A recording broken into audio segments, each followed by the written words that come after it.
4 मार्च 2026 को होली के दिन तरुण की हत्या कर दी जाती है मुसलमानों के द्वारा।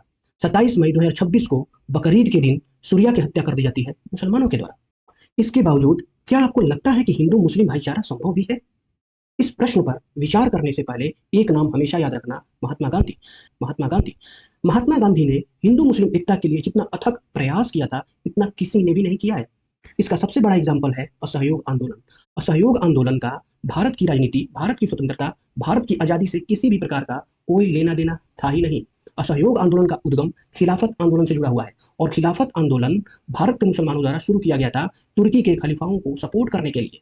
तो महात्मा गांधी ने भारत के मुसलमानों को खुश करने के लिए, उनकी सहायता करने के लिए असहयोग आंदोलन छेड़ दिया। दूसरा, गो हत्या। गो हत्या पर महात्मा गांधी खुल करके कहते हैं कि अगर मुसलमान तुम्हारी गौ माता को काट कर खाएं, इसके बावजूद भी तुम हिंदू मुसलमानों को सपोर्ट करो, वो भी बिना शर्त के। इस बात पर विचार करो ही मत कि गो हत्या होना चाहिए या नहीं।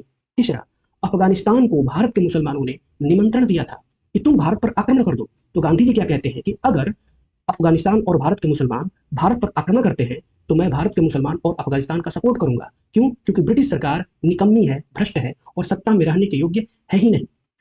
हिंदू मुस्लिम भाईचारा बनाने के लिए गांधी जी राष्ट्रहित के भी खिलाफ चले गए थे। इतना अथक प्रयास करने के बावजूद भी भारत का 1947 में बंटवारा हो ही गया। आज भी हिंदू मुस्लिम एक दूसरे पर भरोसा नहीं करते हैं। तो इस प्रश्न पर अवश्य विचार जरूर कीजिएगा कि क्या हिंदू मुस्लिम एकता संभव है?